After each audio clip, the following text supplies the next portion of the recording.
Hello, this is Stan in Gainesville, Florida. It's Saturday morning, my friends, and you are listening to Light Talk. Good morning. This is Ellen calling in from the beautiful island of St. Bart's, and you are listening to Light Talk. And this is David coming to you from the beautiful Belmont Shore neighborhood of Long Beach, California. And if you don't already know, you are listening to Light Talk, and we are the Lumen Brothers and Sister. You better believe it, Ellen. Welcome, everyone, to episode 382. First of all, last week we had this terrific interview with Broadway designers Nick Solium and Brian McDevitt.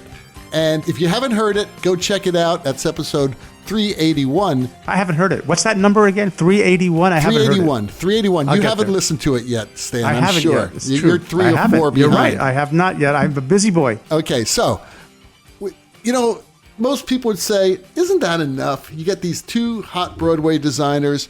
Why would you need a third? Well, that's because we can get a third. Because we can get them. Because we can get them. Third. We have another great guest. That's right. So, Ellen, why don't you tell our listeners who we have today? Wow, so exciting. I'd be happy to. Today's guest is Brandon Stirling Baker, a Tony-nominated lighting designer who works internationally. His work can be seen on stages throughout the United States and abroad, including Broadway, Lincoln Center, Kennedy Center, Hollywood Bowl, Walt Disney Concert Hall, New York City Ballet, Paris Opera Ballet, San Francisco Ballet, Australian Ballet, Hong Kong Ballet. You're getting the theme here, right? Does this guy sleep? Does he Yeah, have to sleep? I know he doesn't sleep at all. American Ballet Theater, Park Avenue Armory, Opera Philadelphia, Chicago Shakespeare Theater, Alvin Ailey American Dance Theater, Miami City Ballet, Boston Ballet, Washington Ballet, Joffrey Ballet, Houston Ballet, Pacific Northwest Ballet, Dutch National Ballet, Semper Opera Dresden, Staatsballett Berlin, Finnish National Ballet, and many others. He is best known for his extensive collaborations with director and choreographer Justin Peck, as they have collaborated on over 30 premieres worldwide since 2010, including Illinoise, which is currently playing at the St. James Theater on Broadway, and for which Baker received a Tony nomination for his beautiful lighting design. He was appointed resident lighting designer of the Boston Ballet in 2018 and is recipient of a Night of Illumination Award and Lotus Foundation Prize. Brandon, welcome to Light Talk. Wow. Brandon, Wow. You've got a sword. He's coming to talk to us? He's coming to talk to us? Yeah. He's got a sword. You get a sword? What did you do with the sword, and how did you get it home? Oh, you're going to laugh. It came in the mail. They ship it in the mail from international shipping, but my wife got it one day and she said, "What the hell is this?" And I had to explain. There was a lot of explaining to do. I could say it's going in the it's going in the bedroom for, I don't know. That is awesome. You got a sword. Okay. So you obviously are a very accomplished designer. It's funny. I'm just going to tell this quick story. My partner and I, we were watching the Tony Awards this year. And I must say, we weren't very impressed with a lot of what we were seeing.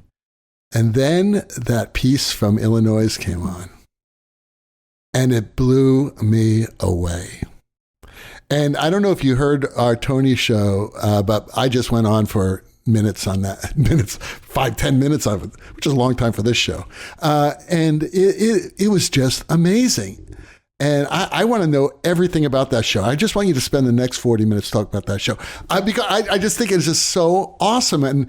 And your work with this choreographer, and how many years have you worked with him?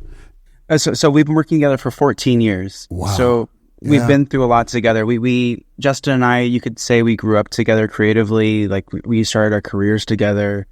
I think a lot of people have that story. A lot of designers have met someone that changed their life, and Justin was that person for me, And so Illinois, that's been brewing for many, many years, like a version of that.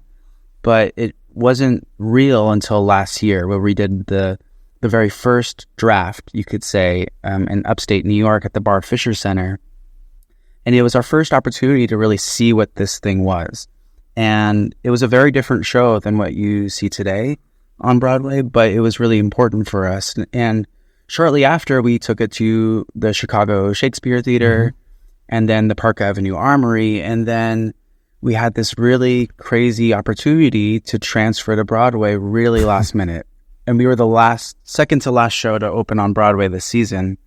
And it was as you all know, it was a packed season. And so honestly, I mean, so much has happened. I still can't believe it's even on Broadway. I'm shocked. Like I make no assumptions, you know, so it was a really special journey, and it's a show I keep learning from. You know, I've been through a lot with it, so it's cool. It sounds like you two are artistic soulmates. Yeah.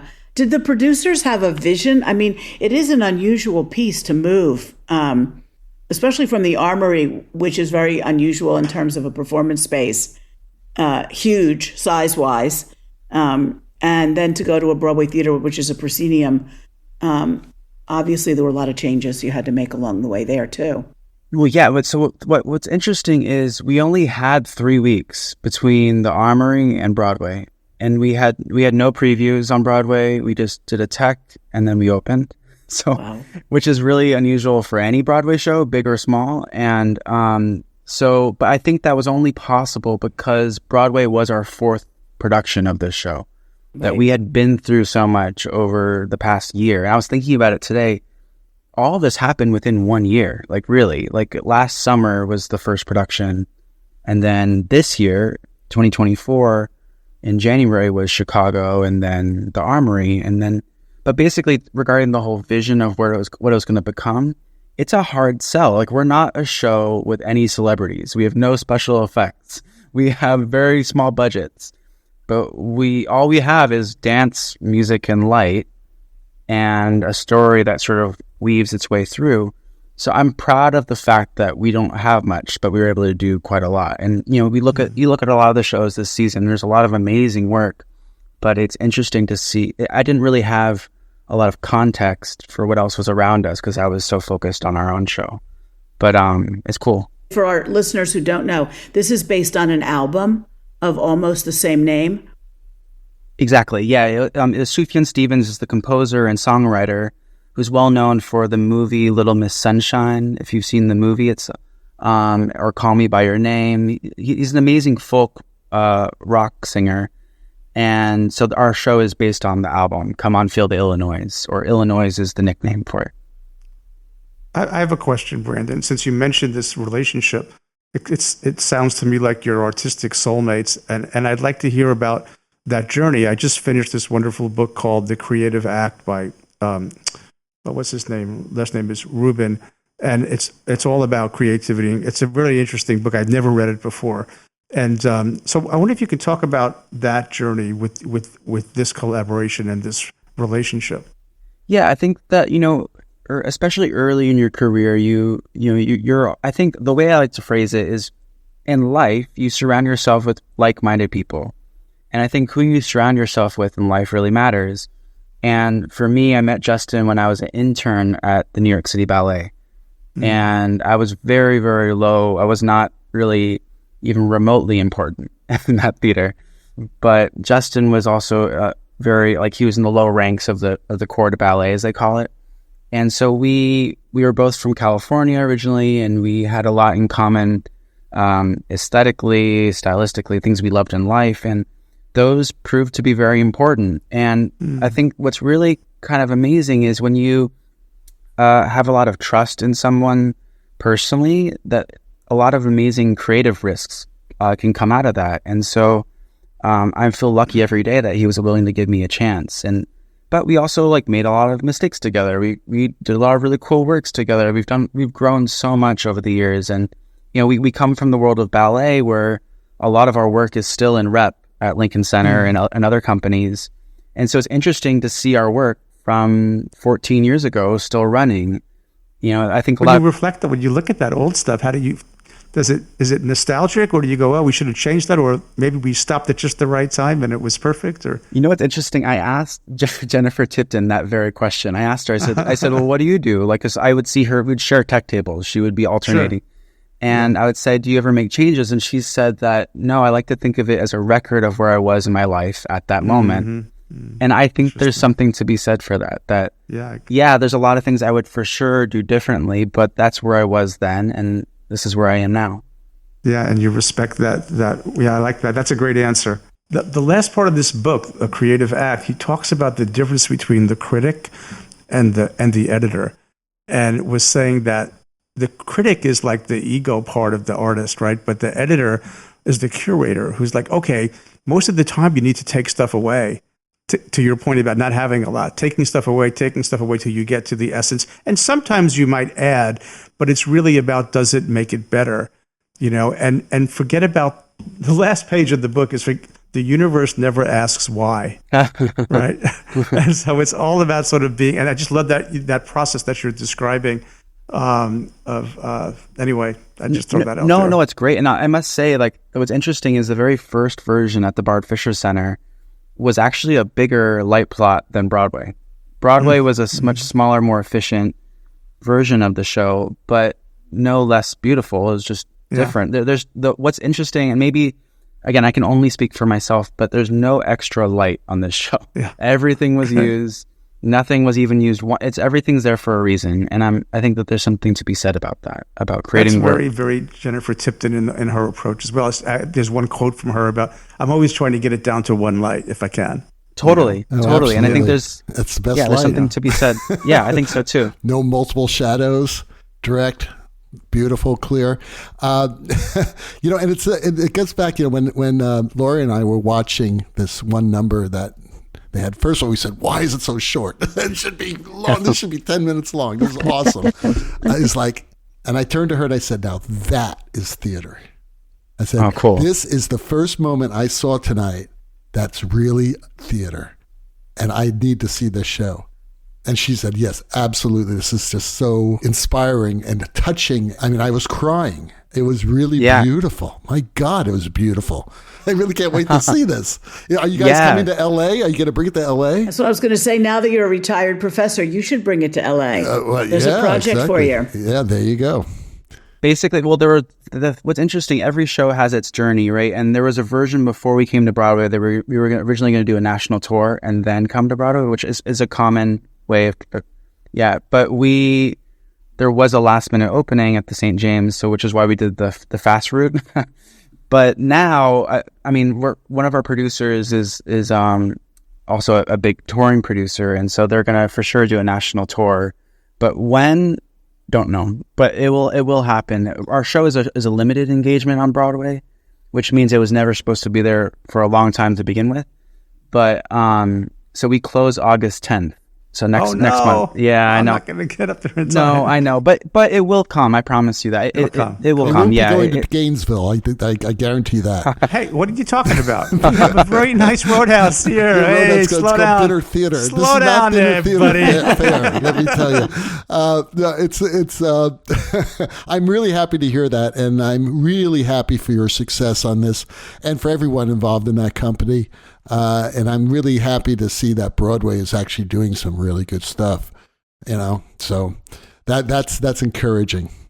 Something that may also help for people who do miss it. I mean, I hope people see it. I really think it's like we're one of those shows that we need the audience. Like there is the drive for people, but I think not many people are aware of what we're doing that are outside of our community.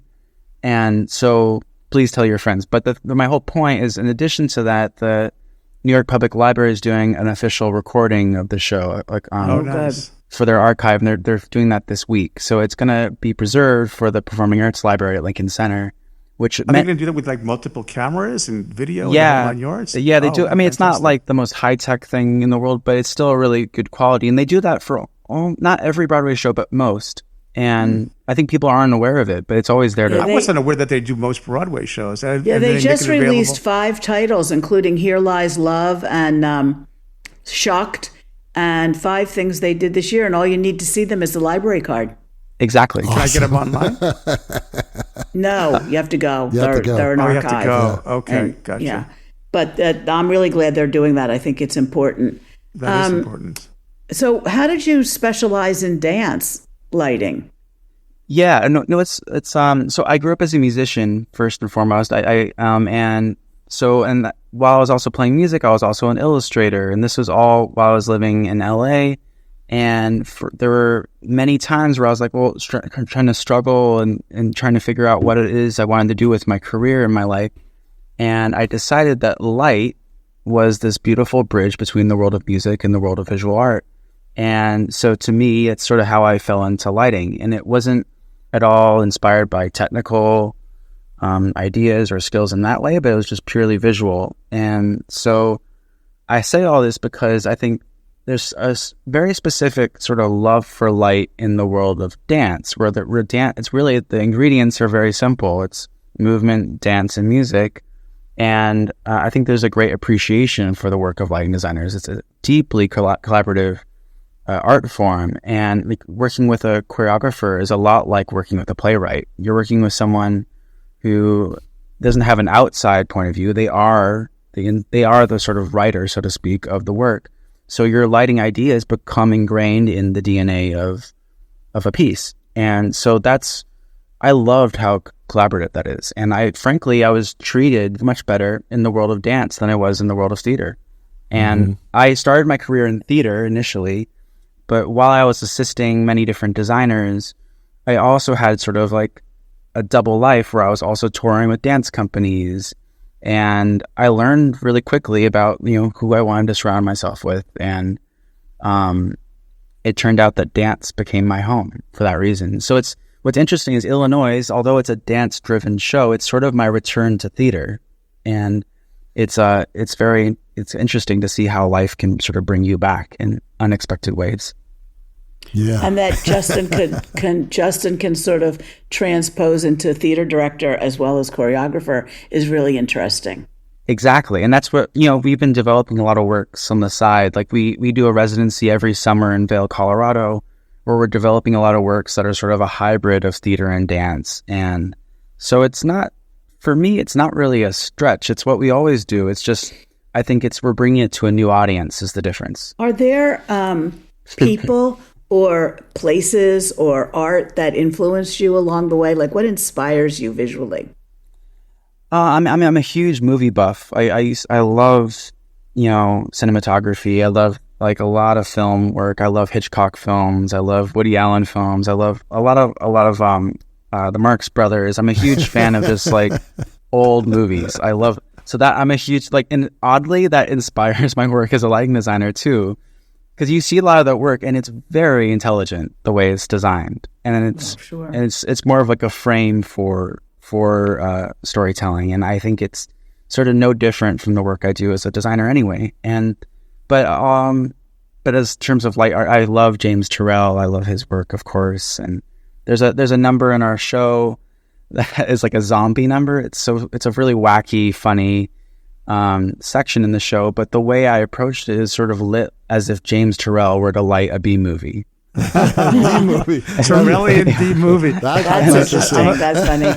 Yeah, Brandon, what instrument do you play? You said you're a musician. I play bass, but I haven't played in a long time. I mean, that's what's funny is, people, they know you of a certain point in your life, right? And then maybe they don't see where you head. And so a lot of people from back home still know me as a musician, whereas right. Here, now we do. And who was your influence? Which bass players were you listening to, or which music were you listening to when you were into bass? Oh, I mean, I loved everything. I loved a lot of jazz music. Like Jaco Pastorius? Yes, absolutely. But I grew up, I grew up in a time when like the pop rock scene was a big thing. Right. That was like, and so, I don't know, a lot of different bands. So one of our brothers, Zach Bovary, is a bass player as well. Yeah. And we've had lots of discussions about musicians and how that translates into music and light, and my history too. So that connection is so vital. And I think it kind of makes it easier for us, easier to connect with light. Oh yeah, people who are non-musicians. No question. Not better, but easier. You know what I mean? I'm not saying that, you're got an advantage, but... Well, especially in dance or opera, if you can read the score, I think you're at a major advantage. Yeah, but it's also supporting the music with the visual, that we understand that all the different qualities of lighting and music are really integrated. Right. And then also being a movement person, I think gives you a great deal of exciting connections. Years ago, when I was a student, I met Jennifer. She was doing a show in Dallas, and I went and I just met her, and I asked her, how can I get into dance? I want to get into dance lighting. She said, she said, become a stage manager. Totally. it's true. When I first was touring, I had to tour as a stage manager and as a lighting designer, and it became, just part of your everyday life. I'm very thrilled to not call my shows anymore, but I have a lot of appreciation for, I consider stage managers to be my greatest partner, in this work. So it's great. Brandon, you mentioned, I think graphic design or visual design are also early in your career? Illustrator, yeah. No, but the thing that's interesting is, so I went to a school called CalArts. We know that school very we know well. it well. Yeah, just north. And what's interesting is all of my closest friends were animators. Oh. And so I spent a lot of time, studying the work of animation. And so I think that had a great influence on me too. And so it's interesting. When you were at CalArts, who was your mentor at the time? Because they had a bunch of different mentors flowing through that place. Yeah, and for that reason, I had several different mentors. Right. So but two of them, so you know them both. Yes. So one of them was Lap Chichu. Right. Sure. Oh, yeah. Yeah. Who's now at UCLA? ZLA, yeah. Right, yeah. And the other one was Don Holder. Oh, God. Oh, yeah. That's pretty damn good. The tuba player. Don, the tuba Exactly, player. yeah. He plays tuba. He's another musician. Yeah. Right. Yeah, exactly. Yeah, but I was an undergrad. I never went to grad school, so I shadowed all of Don's classes. I never got credit, but it's all good. It Who worked needs out. credit if you're in the class? You're in the class. That's totally cool, man. That's totally cool. So, okay, let's talk about your future. You've done all this incredible work in dance and music and now in Broadway. What do you see in the future for yourself? What type of projects do you want to do? Well, I've been very blessed to travel all over the world, because in the world of dance, you tour. It's like there's no way around it. That's just how life is. I mean, it's a great thing. So I'm very excited to be home.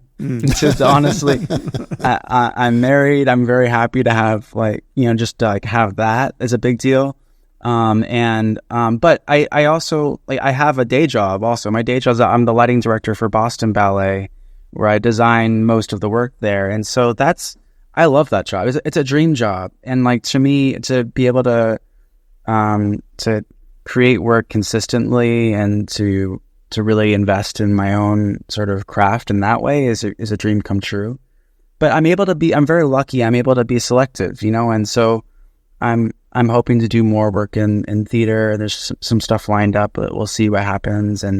But this is all new to me. All this happened so quickly, and I was just happy to be in ballet. And I still, to be very honest with you, ballet is still my home, and I'm very proud of that. To me, it's a miracle that I even have that work. That's all of it is really important to me. So I'm just excited to work with new people. I've worked with a lot of the same collaborators a lot, which is a great thing, but I want to also expand. So I'm just looking to do more things, but domestically. Right. Yeah. So it's all good. Yeah. Yeah, I've gotten a little tired of traveling overseas. It's become such a hassle. Is it okay to say that your wife is also a designer and you have collaborated with her as well? Oh, really? Yeah. My wife, her name is Libby Stadstad. She's an art director for film and TV, but she started her career as a set designer for the theater. And over the past few years, we have worked together a few times. And so she's designed some works for the Alvin Ailey American Dance Theater, in the Colorado Ballet. But actually, this season, we're working on 3 new works together. And one of them's for another new work for Alvin Ailey this fall. The Paul Taylor Company, we're designing new works for them together. She's doing the set, I'm doing the light. And then the last one is for the Pacific Northwest Ballet in Seattle. But all these works are teching all in the month of September. So it's a lot. It's a lot. And we didn't plan it that way. So it's a tricky thing. But I'm really just grateful that people get to see her work, and it's I'm very much at peace. I'm happy. So awesome. So it's all good. It's really amazing when a couple can live together, love each other, and work together and work in a collaborative way. I mean, I bet it just makes your relationship so much better, being able to collaborate like that. Yeah, no, it's a big deal, to be able to share that sort of, the creative mindset on a project. And also seeing her on stage, in the world of dance, it's very common for the design team to be on stage and bow on stage, which is, I think, a really rare and cool thing. And for me to see my wife bow on stage is really moving. Like, it's not about me. Like, it's about sharing that with someone you really care about. And so that's really moving, you know? And so I think about that all the time. And so that's cool. That's the only reason why I do opera, so I can get on stage and bow at the end of the show. Exactly. That's Exactly. not true. But You have an in. It's funny. But your gratefulness comes across so beautifully that you really are grateful for what you've it's been, beautiful, what man. you've had. It's very It's beautiful. it's as beautiful as that damn show. I'm getting the same feeling right now as I got watching that show on the Tonys. I'm tingling. David's tingling. It's imbued with Brandon's love. That's right. No, it's interesting when the Tonys happened, when we were doing the rehearsals for the numbers of the Tonys. It's hard for me to watch, actually, because that what you saw on stage was nothing like what it is in the real Of course, theaters. because they had a lot of close-ups and all of that. That was crazy. How do you feel about that? Because, there was one thing we were talking about in the Tonys is that they were doing this weird camera stuff where they'd have someone walk on camera, and then the talent would turn to the camera and point to the camera, and you'd see the audience in the background. And, for a theater person to see that, it's like, it seems so phony. It just seemed really phony for a theater person to watch it. But for 90% of the audience who aren't in the arts and understand, it's like, wow, look, they're singing to me. I don't know. How did you feel about that? Well, it's hard. The process is very unique. And I don't know if any of your other guests have talked about this, but how it works is the lighting design team from the Tonys, Bob Dickinson and Ed McCarthy, they come to see your show, like legends, right? And they come to see the show, and then they take notes, and then they actually light the first pass. And I have to only give notes, and so you only get 2 passes, and so you can only get so many notes, and it's really tricky. So it's it's kind of out of your hands. And I remember I was sitting actually next to Brian McDevitt. He and our seats were next to each other, and on the other side of me was Derek McLean. And it was interesting, but everyone was like, oh, it looks so good. And I was just like cringing because I was like, that looked nothing like our show. And so I'm glad people like it. I really hope people come, but there's nothing like seeing it in real life. It's a really different experience. Well, to the credit of your show, there was no acknowledgement of the cameras. Those dancers were connected. Right. They were close-ups, but they were connected. And I was like, wow, that's why I really need to see the show. But because we know that lighting is not going to be the same. It's done with very little time, and it's done for television. But the quality of the piece is really what it's all about. And what's interesting, too, that for context is so Justin Peck, the choreographer and director of our show, he is also well known for being the choreographer for the Steven Spielberg version of West Side Story. And so he has a lot of experience of working on camera. He also worked on Maestro with Bradley Cooper. And so Justin really is good at adjusting the choreography for the camera. So the truth is, actually, the version you saw at the Tonys was entirely crafted for the camera. Mm-hmm. It was, and so there was a new staging, and actually the choreography was different. It's a cool thing. So, but that's probably what you felt, is that difference, So I think that's a good thing. So how does it work on dance? Is it like theater? You have an associate designer or an assistant designer, or you do the paperwork yourself, or the resident companies have someone who does that for you? So yes, for major ballet companies, let's just say New York City Ballet, Boston Ballet, San Francisco, and so on, there's a lighting director, and that lighting director is in charge of maintaining, archiving, and recreating the work in the future. So they become sort of my assistant, and they document the work as we go. For Illinois, I had a traditional theater team. I had an actual team with me, which was really amazing. And so that was a huge difference. Whereas, in the world of dance, I've become very self-sufficient. I don't have the funding to have a massive team, but also it's a very streamlined process. So you become very good at creating work on your own. So which is I don't think is a bad thing. I think it's a good thing. And I think that efficiency goes a long way. So that way for example, when we did transfer to Broadway, it wasn't a scary process for me. We were creating a Broadway show on the schedule of a ballet. I mean, honestly, it was a really similar schedule to the work I would do at New York City Ballet or elsewhere. And so I think there's something to be said about, doing the work yourself, but not in a way to be stingy, but in a way to be efficient. I think that there's something to be said for that. There's also something beautiful about that show, because not only is the choreography and the lighting beautiful, but there's a simplicity to it that really comes through, and I think really speaks to people also. Yeah, and I'm constantly surprised by this. Like, I think in a good way, because again, like, this is my life, like light and dance and music. Like, so to me, this, in my eyes, I was like, okay, this is, obviously I love the show, but I'm always really moved by seeing, a new audience with fresh eyes seeing our work. And so I will go to the theater occasionally, like every few weeks, to go see, just to watch the audience. It's really fun. And it's like really cool to experience that. So, yeah. Yeah, it reminds me of a story. When I was in graduate school, I got to light the Midsummer Night's Dream. Everybody's lit Midsummer Night's Dream. And the mechanical scene was done so well that, the show ran for like 3 weeks. And every evening at about 8:40 or 9 something, whatever the time was, I knew when that scene would come up.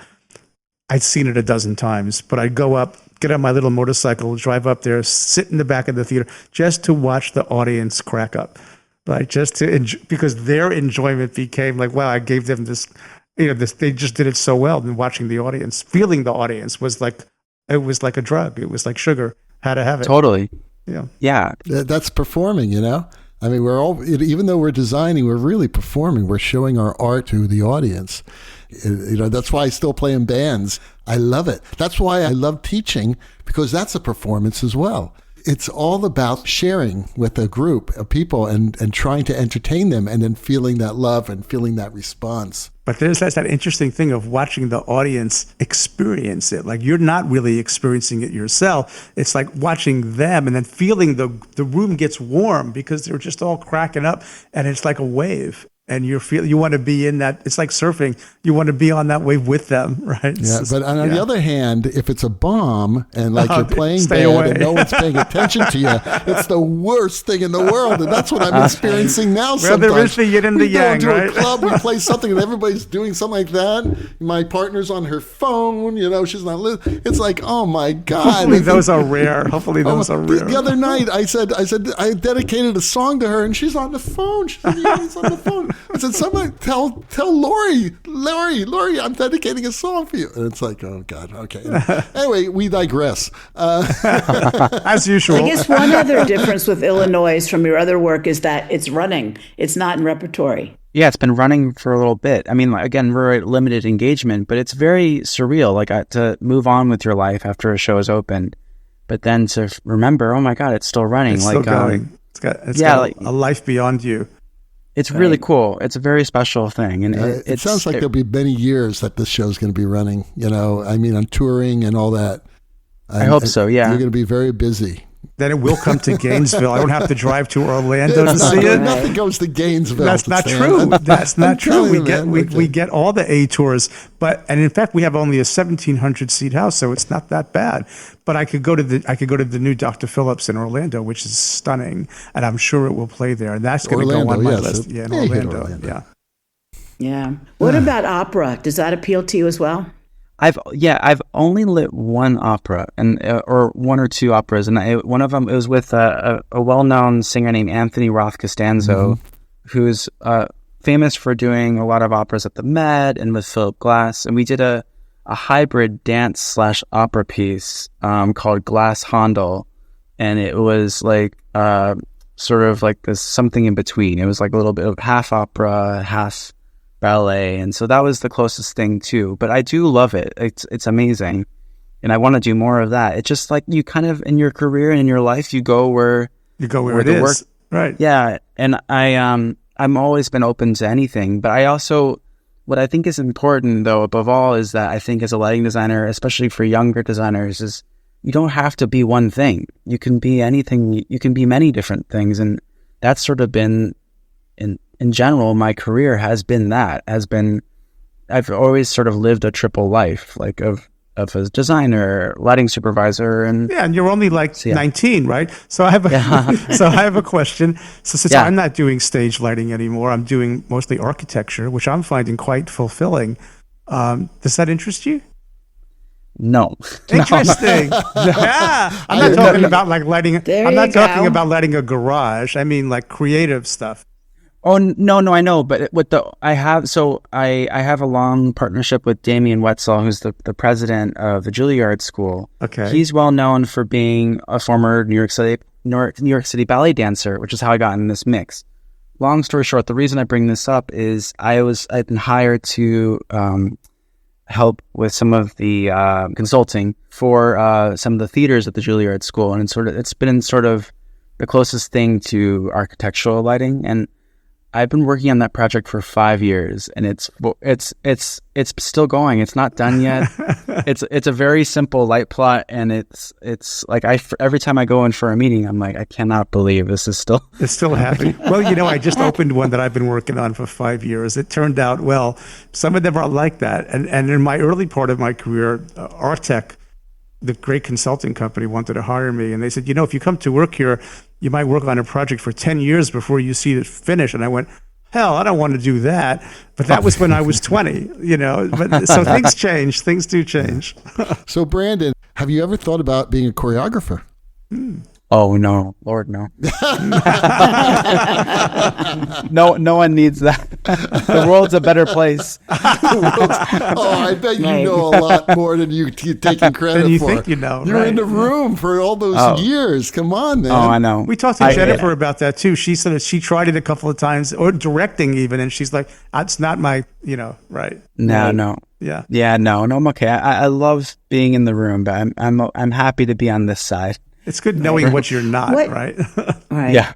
What did you do during the pandemic since everything sort of shut down?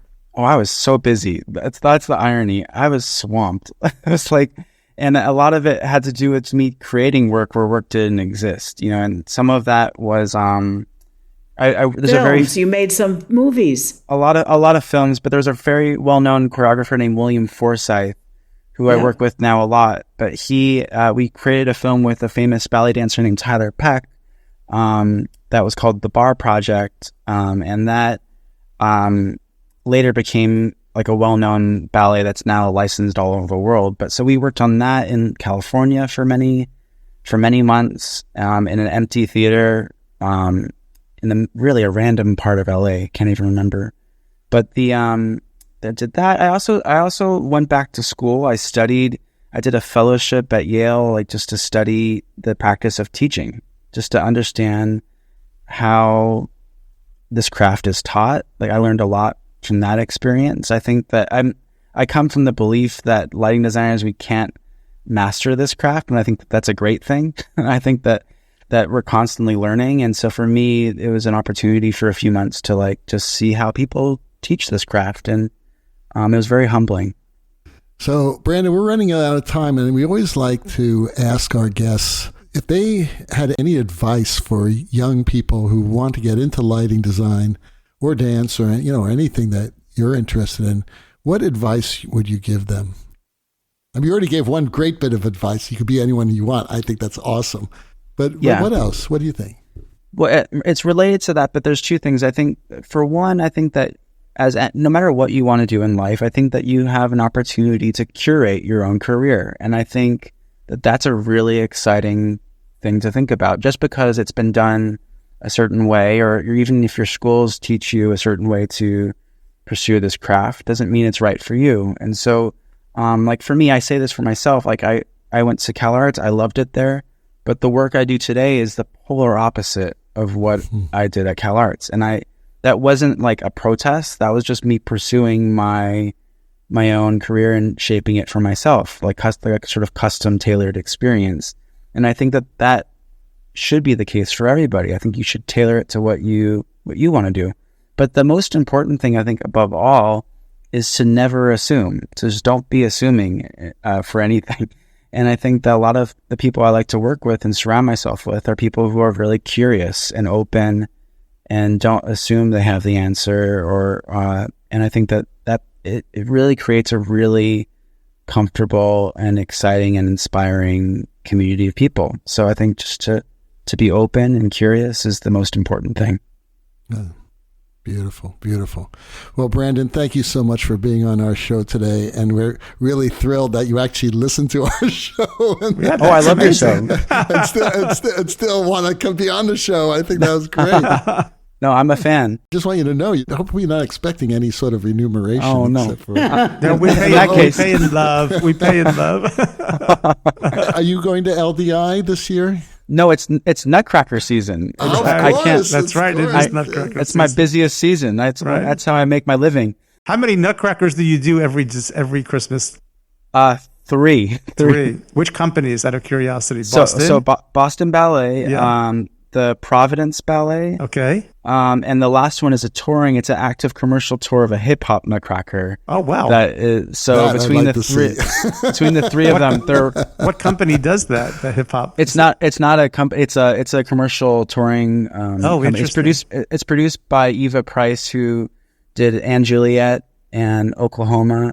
So like it's a lot of theater people involved, but it's choreographed and directed by Jen Weber, who also did Anne Juliet, and so it's a lot of theater people actually. Interesting. Well, Yeah. Brandon, thanks again for being on Thank the you show. for coming. Yeah. And good luck with everything ahead of you. You're going to have you already have an amazing career, but boy, Thank you. I can't wait to watch Well, I your look career forward go, to seeing man. some of your work. So Totally, absolutely. totally awesome, man. Thank you. Well, the rocking sounds of the Luminoids tell us that once again you've spent another morning listening to Light Talk. You can hear our show on just about every podcast site out there. Check out our website at lighttalk.org and be sure to follow us on Facebook and subscribe to our podcast. That way you will not miss a second of Light Talk insanity. And this is Stan doing Steve today, reminding you that there is no guarantee offered regarding the accuracy of any of Brandon or our statements made on this podcast. You're off the hook, buddy. However, if you do decide to litigate, the Snoot Group, with the legal team of Sparks, Burnout, and Chase, will defend us until our retirement funds are depleted. Light Talk is written and produced by the Lumen Brothers and Sister, coming to you from St. Bart's, Long Beach, and Gainesville. And New York, because Brandon's And in New York, Manhattan. that's right. There you go. And be sure to join us next week when we talk about more lighting shenanigans and serve you a double helping of our casserole of nonsense. Light Talk, broadcasting questionable Lumen knowledge and humor around the world. So we'll see you all next Saturday morning. Bye-bye from Light Talk. Bye-bye.